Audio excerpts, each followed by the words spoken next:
Okay, shall I just start, boss? I get the thumbs up, so I guess that means yes. That's good. This is going to be a little bit more cerebral than this morning, so if that's going to turn you off, go away and find something more fun. The topic that I was given was the Reformation of education. And that can be taken in so many different ways. Is it the Reformation of education today? Is it the Reformation of education during the Reformation? Or is it talking about a different Reformation? Well, I thought about this and I decided to go with the third option, a different type of Reformation, a Reformation that we don't usually hear about. I want to start with three misconceptions that are really, really common. And I think we've heard them in one form or another. The first misconception is that Luther started schools so people can read the Bible. Have you all heard that? Right? Luther started schools so people could read the Bible. Well, in fact, that is a myth that got started in the 1700s by the Pietists. Because the Pietists wanted a type of education, almost like a Sunday school type of education, so that people would be educated just enough so that they could read the Bible, because that's all they really needed in life, just to read the Bible. And that wasn't what Luther had in mind at all. The other misconception is that you don't have any schools, or very, very few schools, and then Luther is nailing the 95 Theses to the door, and in short order he's opening schools right across the land. In fact, there was a vast network of schools throughout Germany. There were guild schools run by the different guilds, there were town schools, there were monastic schools, there were whole varieties of schools that were operating. And some of them were quite good. Part of that misconception comes from comments by Melanchthon and Luther themselves, because they talk about what an awful education they had growing up and how terrible it was, which I always thought was kind of strange, because especially people like Philip Melanchthon, they evidently had an excellent education. And yet they're telling us, oh, they had a terrible education. And I think what they are doing is contrasting aspects of their education as children with what they wanted to accomplish as theologians. The third misconception is that you may have had these schools, but then Luther comes along with his gang and they reform the schools and they bring in humanistic education, and it's with the Reformation that you begin to have a good, solid liberal arts education. All three of those are false. And in fact, the Reformation, humanly speaking, wouldn't have happened if any of those three things had been true. The Reformation of education predates the Reformation, capital R. And Luther himself will say, without that first Reformation, the capital R Reformation would never have taken place. And so this afternoon, what I want to do is kind of take you through this Reformation. And what's really cool is there's a very slow progression of thought that leads up to the Reformation. And God's working through this educational Reformation to set the stage for what's going to happen in the 1520s. In a letter to Hessius, a leading humanist poet at the University of Erfurt, Martin Luther acknowledged the work of the humanists as indispensable forerunners to the Reformation. He said there would never have been a great revelation of God's Word unless God had first prepared the way by a rise and flourishing of languages and learning, as though these were forerunners, a sort of John the Baptist. In order to understand the evangelicals' reforms, one must understand the preceding work of these humanists. Now, on the eve of the Reformation, the trivium, consisting of grammar, logic, and rhetoric, and the quadrivium, consisting of arithmetic, music, astronomy, and geometry, continued to be the educational model that was used throughout European schools. It was a pedagogical model that had an unbroken tradition stretching back to the Romans and Greeks. The scholastics hadn't done away with this model at all. Rather, they had changed the model to suit their epistemological assumptions and to incorporate the use of Aristotelian thought into education. And so the trivium had changed according to the theological dictates, so that logic or dialectics became the chief art to be mastered, and everything else fed into that. So grammar continued to be taught, but it was a logical grammar, a dialectic-style grammar that was only there to serve logic.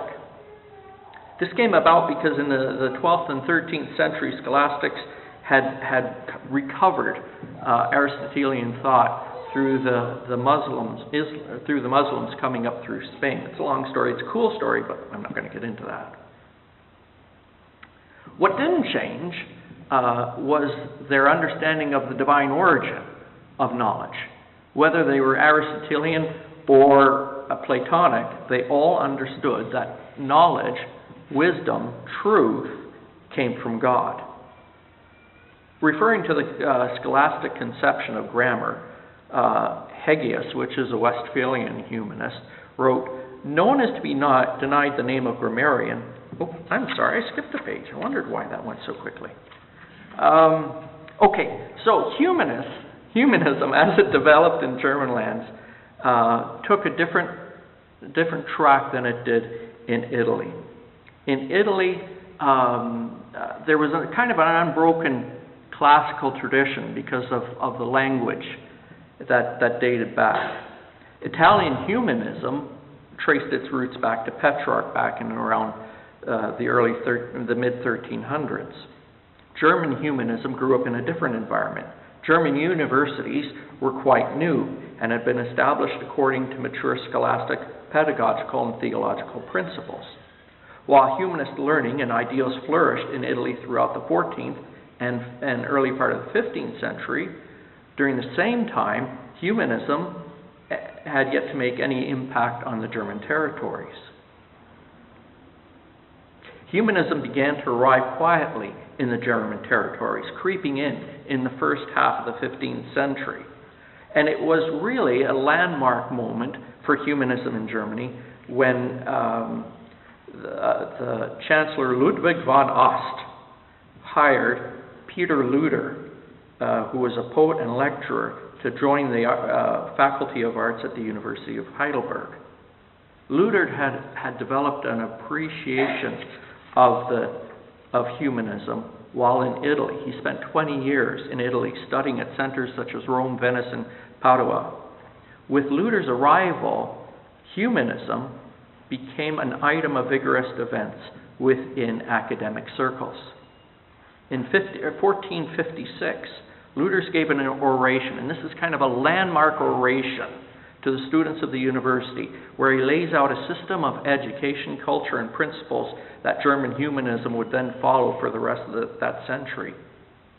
Luther's called for a recovery of rhetoric, poetry, and history. In Luther's view, the University of Heidelberg was in need of Latin restoration, having been completely twisted and turned into barbarism. That's what he said. This restoration could only be accomplished if the students were taught using illustrious examples of Latin eloquence found in the ancient authors. As radical as Luther's suggestions were, he did not call for a reform of the heart and core of scholastic education and theology, dialectics. For Luther's, the old system could remain in place if we just kind of tampered with it and started introducing some of these new systems. Believing that scholastic dialectics and humanist principles could coexist, he praised the use of dialectics and took care not to discard the time-honored method of the scholastics. Luther's effort to alter the university curriculum according to humanistic principles were continued by his disciple Stephen Host, who would in turn influence a whole new generation of humanists, including Agricola, Erasmus, Reuchlin, and Philip Melanchthon. According to Host, a student properly trained in the liberal arts would not only have mastered rhetoric, poetry, history, but, and this is kind of new, there would be a sense of eloquence. To achieve this, the liberal arts student should be taught Latin and Greek masters, the teachings of St. Jerome, scriptures, Aristotle, all in that order. Aristotle, whom the scholastics held to be primary importance, was viewed now as only one of many sources and of equal importance. So there's a slow change, whereas in the late scholastics held that dialectics was chief and Aristotle stood on top of that all. Now Aristotle and dialectics are being kind of dialed down in the process. Luthers and Host are representative of 15th century German humanists who sought a new approach to the trivium, which recognized the need to return to eloquence. Eloquence demanded a mastery of rhetoric. If, however, one were to master the art of rhetoric, one would first have to master the art of grammar. As a result, the humanists desired first and foremost to replace the speculative philosophical grammar of the late scholastic teachers with a new and purified grammar, a new pedagogical approach to teaching language and Latin. Now, referring to the scholastic conception of grammar, Westphalian humanist Hagius wrote, "No one is to be denied the name of grammarian because he is ignorant of the essential and accidental, material and formal, absolute and respective modes of signification of the parts of speech," referring to this medieval approach to logic. However, he said, "One who knows how to speak and write Latin is a true grammarian." In this one area above all others, the German humanists were in complete agreement. Whereas the scholastic pedagogues had inextricably linked the art of grammar with dialectics, the humanists now take this art and they tie it with rhetoric. This is a new understanding of the relationship of grammar and rhetoric.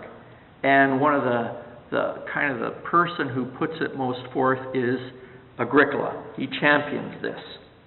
He discusses dialectics at length. However, instead of the traditional scholastic definition of dialectics, it is now a rhetorized dialectics, which is defined according to the traditional rhetorical forms of teaching, delighting, awaking belief as by means of speech.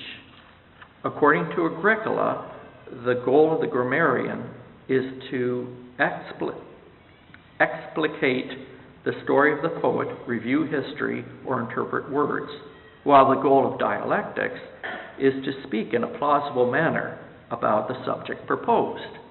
So you see all of a sudden now logic is tied to grammar and rhetoric. It takes on a new position.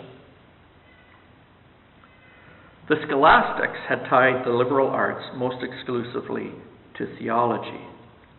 For them, the arts was a means of understanding Thomistic theology. You couldn't understand Thomistic theology without their construction of the liberal arts. The German humanists were now looking for a new goal.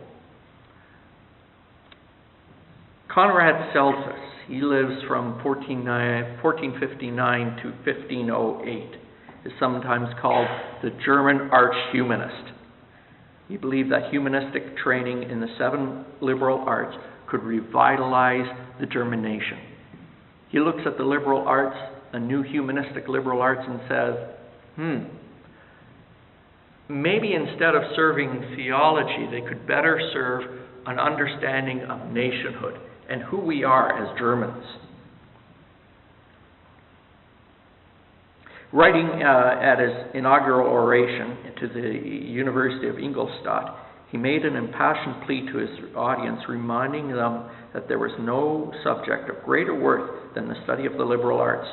If the arts were studied purely, the unconquerable strength of Germany could be brought to light. Celsus had a much broader application of the arts in mind than the earliest humanists had envisioned. The grammatical instruction of Latin and Greek formed the heart and core of education, and students were exposed to a broad spectrum of ancient literature. But Celsus' understanding of the arts also included other things. He included topics of nationalistic interest, such as German history and poetry and German music. Responding to a rising tide of nationalism, Celsus envisioned the arts as a tool to build a noble German nation based on the ideals of ancient Rome. And this really becomes crucial not just for education, but it kind of builds a sense of German nationalism so that when Luther comes along, there's a nationalistic pride that's also there, and the Germans take him on as one of us. And it kind of traces back to Celsus's ideas. Within his oration, what's really interesting is that there's barely a mention of theology. This was not unusual for the humanists, for they devoted their energies toward events in the grammatical and rhetorical arts for the purpose of building the sense of nation. Dialectics and theology remain the realms of scholastics, and the humanists show little interest in changing that. Except for a brief passage by Rudolf Agricola about the detrimental effects of scholastic logic on theology, humanists preferred to remain from commenting on theology and the metaphysical discussion of the scholastics. They were more interested in developing erudite and cultured men through the renaissance of liberal arts. Agricola personified this ideal. He's an amazing man. He was an accomplished organist, painter, sculptor. He even learned gymnastics. He lectured on rhetorics, physics, astronomy, Aristotle, Pliny, all at the University of Heidelberg. Imagine if this guy showed up at your door and you interviewed him. What can you teach? Everything. You're hired. In short, Agricola is the very type of man that the humanists hoped to achieve through their reforms. Someone who could fully participate participate fully and eloquently in all areas of culture and education. Indeed, the humanists saw little conflict between their humanistic reforms and scholastic teaching and theology. I don't want to go there first. They believed that in some way the two could coexist. The two could be there together. You could have the humanistic reforms and you can keep your theology. That's a picture of Celsus there. James Overfield commented on this. Indeed, most of the intellectual activities and assumptions we identify today as scholastics elicited a comment of, or a response of no comment from the humanists. An illustration this is from 1508 of the liberal arts provides an illustration of this idea that we can have all the intellectual reforms, the liberal arts reforms, and leave theology alone.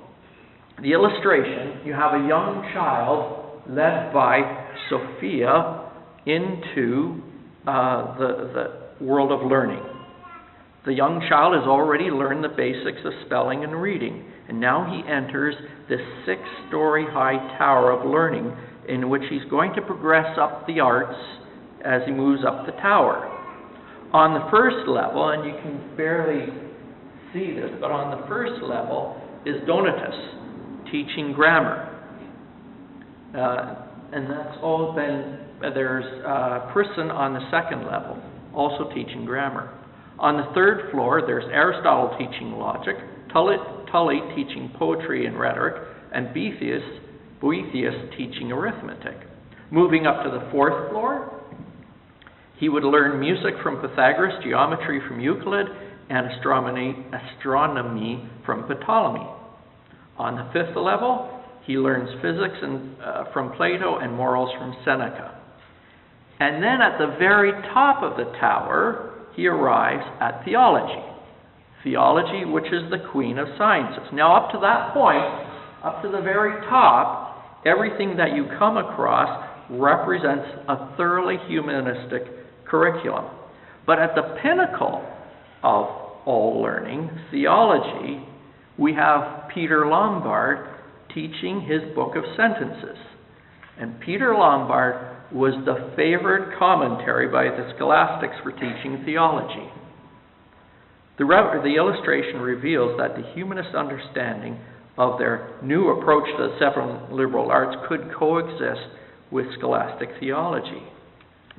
Over the next 2 days, next 2 decades, this is 1506, that view would change, because they would begin to realize that you can't have the old theology and the new learning happening at the same time.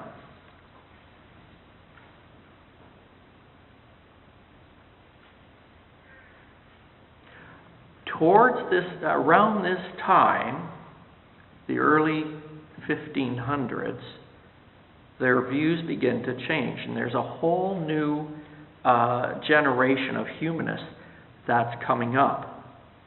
There's Willibald Pirkheimer, there's Heinrich Babel, there's Johannes Richelieu, and they're all arriving now at German universities. They're the young guys coming up. And they've come to realize that there are fundamental differences between the way the scholastics and the humanists view the arts. These new humanists were therefore much more vocal about their objections to scholasticism. They weren't content with modifying scholastic education so that humanists could coexist alongside of it. While they continued to avoid theological disputes, they became more concerned about the ethics and morality of the church. In 1513, this is Willibald Pirkheimer, wrote to Cochleus complaining of the scholastics' moral shortcomings and concluded that they were ignorant and depraved. Not only were they unable to show Christ's gentleness, but they were unable to assist the laity in leading good and pious lives. And so now there's a theological concern creeping in. Ethical reform was needed. The new humanists saw the liberal arts, specifically grammar and rhetoric, as a means for achieving this ethical reform. Rather than get bogged down in what they believed were arcane scholastic disputes about metaphysics, epistemology, and Aristotelian logic, these humanists sought rhetoric, replacing the scholastics' debates with humanistic eloquence as a means by which men's hearts could be moved to a morally higher life. But as already stated, in order to achieve this eloquence, they first had to master grammar. The value that these people put on the teaching of grammar and the written and spoken word can't ever be underestimated. The ancient language were rigorously studied with the rhetorical goal of eloquence in mind, not for the mere intellectual exercise of it. In fact, one of the humanists' greatest criticisms of the scholastics was that they made much of their study and debate, yet it was for no point at all. They were just mindless intellectual gymnastics. According to the humanists, grammar was a means of bringing men into contact with the ethical writings of the ancient authors, who were the greatest teachers of all time.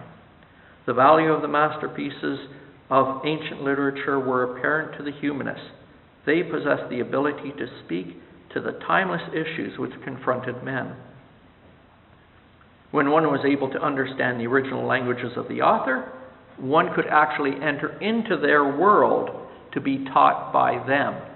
So language was a door that opened a different world so you could be taught by these ancients.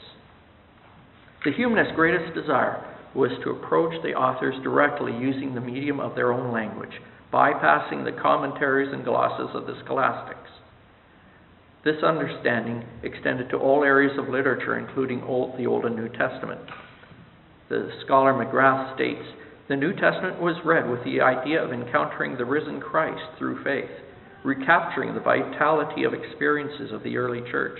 The slogan Ad Fontes was more than simply a call to return to ancient sources. It was a call to return to the essential realities of human existence as reported in these literary sources." For moral and ethical reform to be achieved in the church, it was essential that the theologians of the church be trained with a humanistic approach to grammar. According to Pirkheimer, a theologian should master 3 ancient languages: Latin, so he didn't sound barbaric in his speech; Greek, so he might properly understand Aristotle; and Hebrew, so that he could understand the mysteries of the Old and New Testaments. The humanist view of the study of grammar was shaped in part from a shared interest in Platonic thought. Pirkheimer, along with most of his humanistic associates, were well acquainted with Platonic thought. Though he was not interested in protracted metaphysical debates, he quoted Cicero in calling Plato divine, and reminded his audience that Augustine used Plato as the basis of his worldview. He said, "Latin and Greek fathers agree with one voice that Platonic theology agrees most completely with the Christian religion." Similarly drew much of his religious insight from Neoplatonic thought, claiming the world was a reflection of the divine and was active in various religions and philosophies. This Platonic influence caused the humanists to treat the written and spoken word as a noble and sacred matter. In their view, if men were exposed to the best words that were ever written, it would make positive changes to men individually, and it would have a good effect, positive effect on society as a whole. This stream of influence, Platonic influence, is evidenced throughout the German humanists in the 15th and 16th centuries, and it extended beyond. Whereas many German humanists believed that their curricular reforms could be instituted without altering scholastic theology, by the early 1500s it was becoming apparent that this would not happen. Some would never concede that, and Erasmus falls into this category. He continues to believe that humanism and scholastic theology were not mutually exclusive, and so as late as 1529 he's still saying, as far as scholastic theology goes, it has not been my wish to abolish it, but that a more authentic and more serious, that it may be more authentic and more serious. And unless I'm mistaken, I am promoting, not hurting it. But Erasmus is in the minority by that time. Scholastic theology was intimately bound together with scholastic education, which in turn rested upon a complicated system of scholastic logic. The whole system couldn't continue if you started changing the liberal arts. If a student was supposed to learn logic, he first had to be taught a philosophical grammar that was part of that logic. But according to the humanists, they didn't want to teach that philosophical grammar. Now they wanted the new grammar that was tied to rhetoric.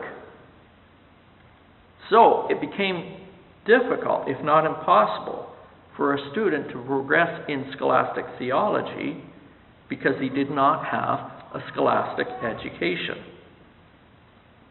While humanism became a force within many German universities, the scholastic curriculum and the scholastic faculties remain intact, largely unaffected, despite some efforts to reorganize university around humanist ideals.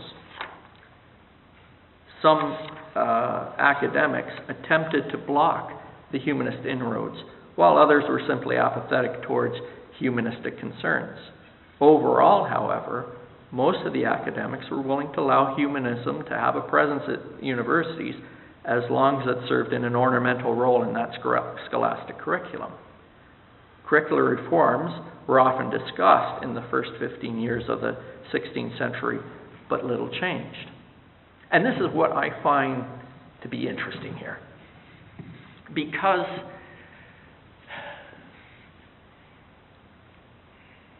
when the education system changes, then the theology responds. I often wondered why it was that people in my congregation could give answers, secular humanist answers, like they learned them from a catechism. Bang, bang, bang, bang, bang, bang. They could just rhyme off the answers. They hadn't read any books, but they knew the answers. Well, their education was such that it had prepared their brain so that it would only think in such a way, so those answers made sense.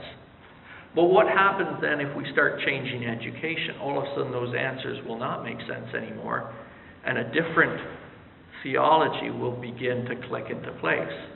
And I think part of the goal is to reshape the way we approach the world and reshape the way we approach the arts so that evangelical theology kind of clicks into place and becomes the way people understand things.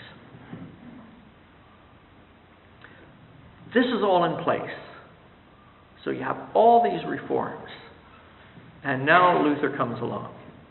And within a few years, by 1525, so 7-8 years, virtually all the humanists from northern Germany had moved over to the evangelical cause. Why? Because it made sense to them.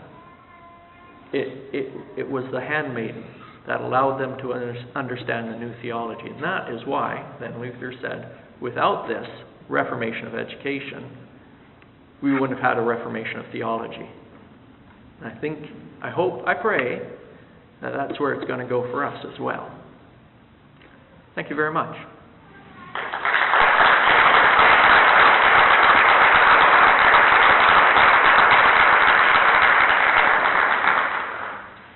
Are there any comments or questions? We're done quite early. That was kind of a big chunk of stuff, yeah. Fascinating. I find it very fascinating. I was wondering if this is from a prepared paper, and if there is something, some way I could get a copy of that. Yes, and I think I was talking to Cheryl, and this is one of the ones we're going to put out with in the journal. And I kind of wrote it purposely with that in mind. That will be on the website probably late September, with several of our key papers included as ours. And then just free online that will be available. Thank you. Sure. It's been a long day, yeah.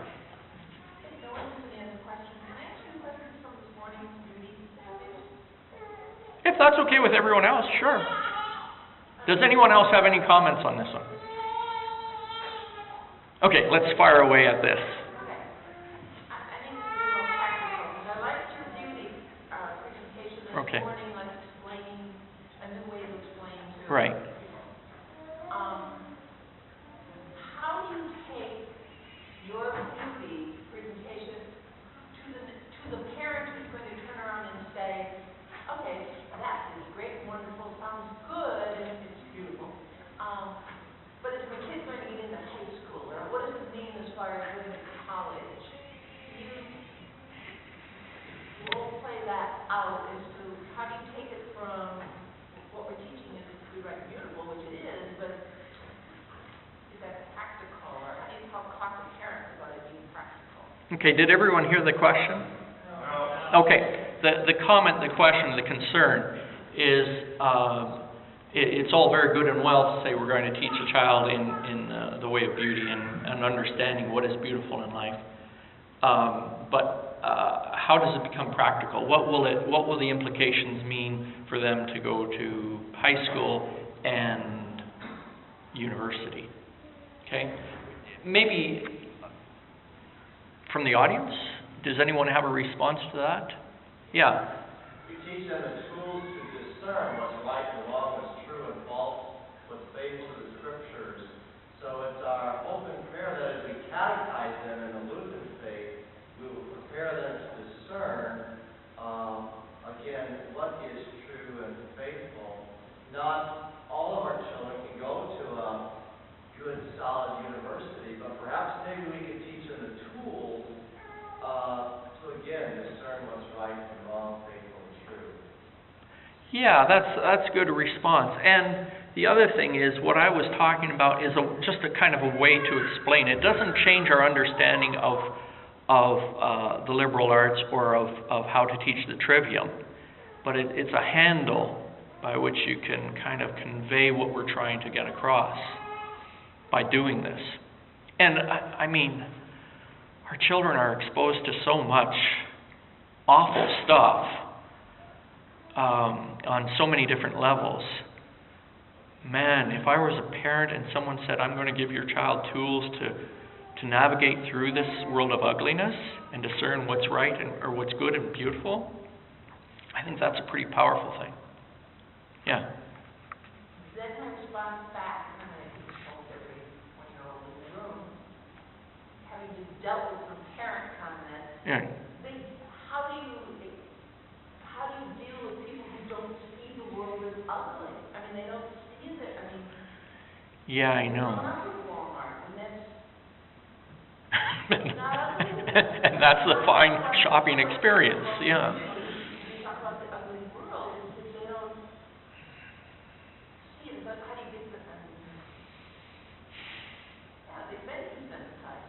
I mean, they see. I just had a conversation with a mom welcoming to school, and everything was, well, I want my child exposed to all these world views. Yeah. Oh, I know. And Yeah. look at that picture of those guys in the underwear and say, well, that's their choice, or that. I mean, That's their expression. Yeah. the parents I'm talking to are in their 20s and they're very immature, and I don't mean this in a negative, in a bad way, but they're ignorant. I mean, they're not mature. And so they think what you showed up there at least is ugly, and we come from a Christian view that it is sin, but they don't. It's a role play. I don't Yeah. tell those parents. I share your pain. How's that? Yeah, that's a problem. When you're dealing with a culture that's been desensitized to all this, how do you break through that? Yeah. Don't go to Walmart for one, but yeah. I was thinking, Ms. Frederickson brought that up earlier when we were eating lunch, and I told her I thought maybe it has to come first, maybe through the preaching of law and gospel, that has to touch your heart first, because first you have to know that you yourself are ugly, and the only way you yourself can become beautiful is through the working of Jesus and the Holy Spirit in your heart. Yeah. And when you realize that you have a need for a Savior, and it's only because of His blood washing you clean that you can stand, that you are forgiven and can stand and are beautiful before God. Right. Yeah. And unless you have that understanding, you're not going to realize that your children need it either. That's a good point. Very good. Any other comments? Yeah. What would be a best practice in tearing down this idea that pragmatism is the chief virtue in education? Boy, I'm going to turn that over to the audience. The question was, say that again? What would you suggest as a best practice to tear down the idea that my colleague here says, is a pragmatic approach to education that her 20-year-old parents are wanting to take hold of? That is their worldview. how do we tear down that worldview?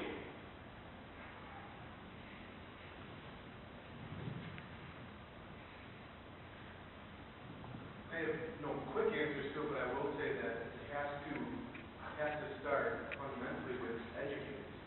It's educators that believe that education can only serve this practical end. And we're in a unique situation as Lutheran educators to realize that it's very spiritual education is important. We can talk about that as our Lutheran parents. But it really starts with the educators because the children have to learn. We've been taught, probably many of us have been taught under that model. And it's bad to get out of it. And I think this is a lesson we can learn from looking at the 15th and 16th century humanists.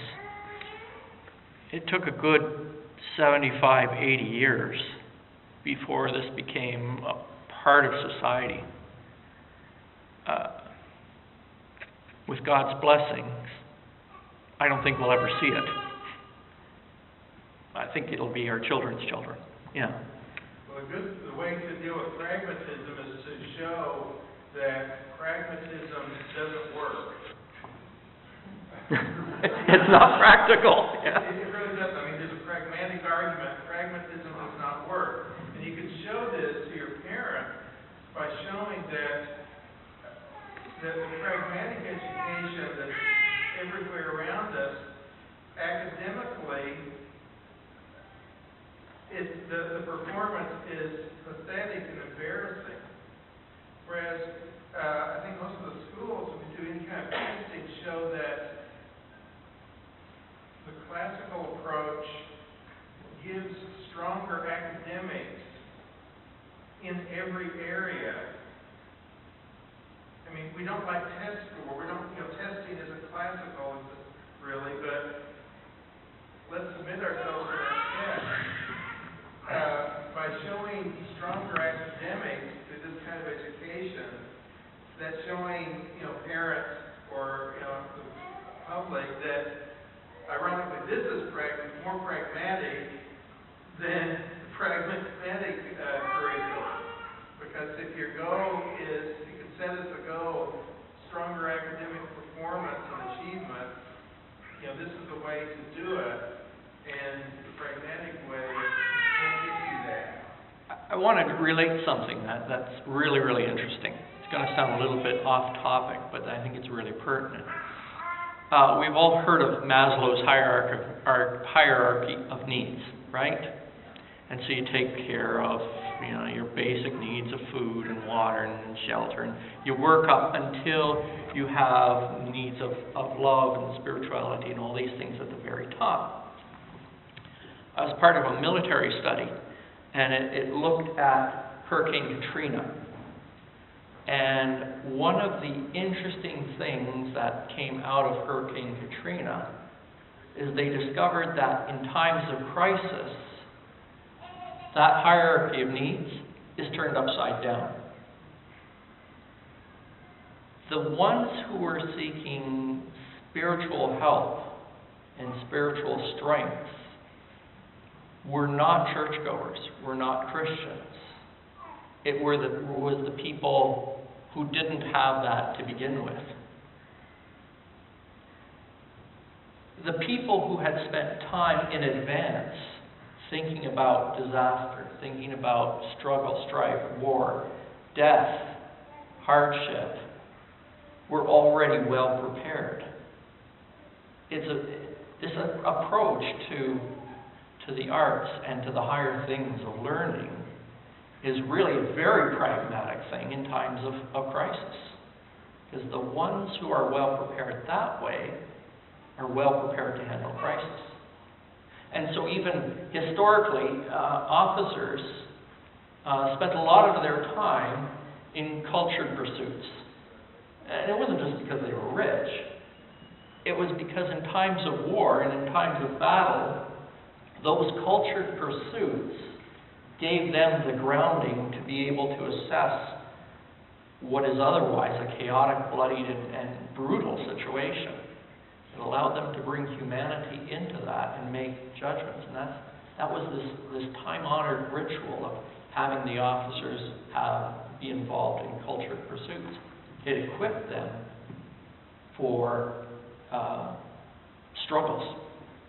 I think that's a really pragmatic approach that we don't think about. We're equipping children for the bad times in their lives. Yeah. Just to offer another perspective on it, looking at it biblically, you could in a sense say that the fact of death itself is a very efficient and final answer to the philosophy of pregnancy. And I think particularly Jesus' parable of the rich fool, you know, the guy said, what am I going to do? I'm going to build a bigger barn, sit back. Right. It's very pragmatic, and yet he died. And Jesus says a man's life doesn't consist in the abundance of his possessions. You could say a man's life does not consist in pregnancy. You know, God has made us for more than this, to live out our vocation, not merely to accumulate material possessions for ourselves. It fails again. Right, yeah, that's very good. Okay, one more comment, because we're running out of time now. I'll just throw out two terms you don't hear them very often these days, but you do, they're educational terms, mainly because they're kind of offensive. The first term is artis liberalis, the liberal arts, the arts of the free man. That's what we're talking about here. The opposite is artis servilis, or the arts of the slave. And it is the difference between a training, servilis, a pragmatic training, and an education, which is what a free man receives. There are several, if you look at some of the older writings, Albert J. Knox talks about these terms. C.S. Lewis in his essay, Our English Syllabus, brings these out quite directly, compares the man with the training as a cousin to the ox. So and therein is kind of the offensive nature of it. But it's really drawing, I think, a pretty stark comparison between what I think most people want to be, that's a free person, and what a free person does and what is required. Right on. Good. Okay, thank you very much.